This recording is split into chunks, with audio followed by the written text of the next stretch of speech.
আমার মা কালকে মা বাড়ি থেকে ফিরে এসেছে, আর আমি দেখো আমার ভয়েসটা শুনেই বুঝতে পারছো আমি জীবন্ত হয়ে গেছি।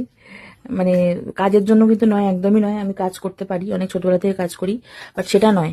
ব্যাপারটা হচ্ছে মা না থাকলে, মা বাড়িতে না থাকলে আমার একদম ভালো লাগে না। তা এখন ওই ঝগড়া করার লোক এসে গেছে আমার, ঠিক আছে। আবার সেই সকালবেলা শুরু করেছে। সকালবেলা 8টা সাড়ে 8টার সময়, কটার সময় বলি, 7টার সময় উঠেছো তাই তো? 7টার সময় উঠেছে আর খাচ্ছে, এখন হচ্ছে ব্রেকফাস্ট করছে। এখন বাজে 12টা 5। সিরিয়াসলি কি বলবো তোমাকে আর।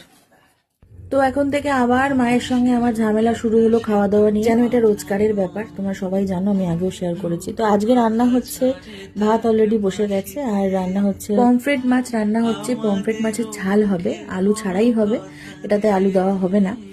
এটা আমার মা খুব ভালো রান্না করে। আর তার সাথে দেখো আমি এখানে একটু কুটনো কুটে রেখেছি, এটা হচ্ছে বরবটি, আর নিচে আলু রয়েছে, পেঁয়াজ টমেটো এসব রয়েছে। এইগুলো কেটে রাখার কারণ হচ্ছে মা একটা চচ্চড়ি টাইপের বানাবে, সেটা হচ্ছে রাতের জন্য। কারণ 2 বেলা রান্না করার কোনো মানে হয় না। আমি বলেছি মাকে যে 1 বেলাতেই রান্নাটা সেরে রাখবে। আর এদিকে দেখো আমার খিদে পেয়েছে, তাই আমি অক্ষয় তৃতীয়াতে পাওয়া এই সোনপাপড়ি খাওয়া শুরু করে দিয়েছি অলরেডি। আর বাকিটা সবাই বাড়ির লোক খেয়েছে, এখন আমি এসছি খেতে। তো যাই হোক, হঠাৎ করে একটা পার্সেল চলে এলো রিকোর্ড থেকে। আমি অবশ্যই এটা জানাবো আনবক্সিং করে যে কি কি প্রোডাক্ট আমি রিকোর্ড থেকে অর্ডার দিয়েছিলাম, আর ভাই সেটা রিসিভ করলো।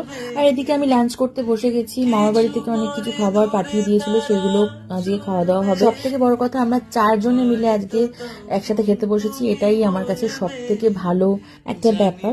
তো যাই হোক, গতকাল নিরামিষ ছিল, তাই আগের দিনের পোস্তটা ছিল, পোস্তটা বার করে নেওয়া হয়েছিল। তো পোস্ত দিয়ে ডাল দিয়ে খেতে তো অলওয়েজ আমার খুবই ভালো লাগে। আর আজকে শো স্টপার ছিল হচ্ছে পমফ্রেট মাছ, যেটা আমার ভীষণ প্রিয়। আগে আমার পমফ্রেট মাছ খেতে খুব একটা ভালো লাগতো না, বাট মা এমন ভাবে রান্না করে আমি জাস্ট প্রেমে পড়ে গেছি। এখন আমার ভীষণ ভালো লাগে খেতে। তো যাই হোক, এইভাবেই আমাদের দিনটা কেটে গেল। আবার আসছি নেক্সট ভিডিওতে। সবাই ভালো থেকো, আর এই প্রচন্ড গরমে নিজেদের খেয়াল রেখো। টাটা।